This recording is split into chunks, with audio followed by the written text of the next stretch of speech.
Ang isa sa mga nakikita pa nating dahilan ay yung lack of strategy.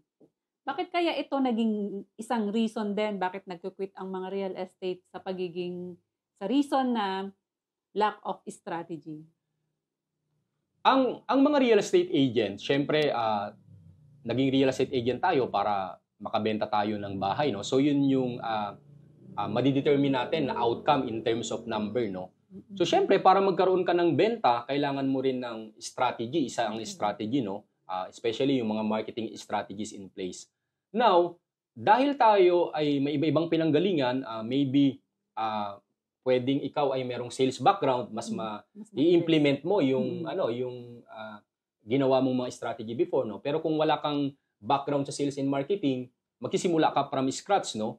Kaya kapag nag-implement ka na, pwedeng wala kang masyadong strategy in place, no? Or maybe kahit tinuturuan ka ng strategy, pwedeng hindi mo siya ginagawa, no?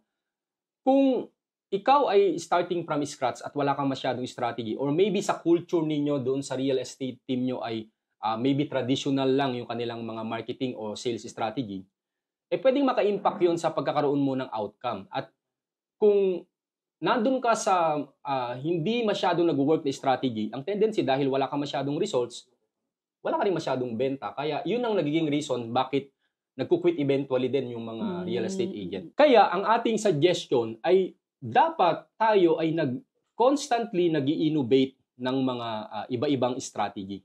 Nag-iisip tayo o nag-a-adapt tayo sa mga new advancements sa ating technology, no? Like for example, sa atin sa real estate, no, kung karamihan pa rin sa mga medyo mas may age na kasabayan natin, no, na nandun pa rin sila sa traditional strategy, no. Pero sa ngayon kasi, ang working na talaga ay mga social media marketing strategy like maybe video marketing, 'di ba? Kasi sa online na karamihan ngayon, and yung iba they fail to really adapt. And dahil they fail to adapt, hindi nagwo-work na yung mga luma nilang strategy, no?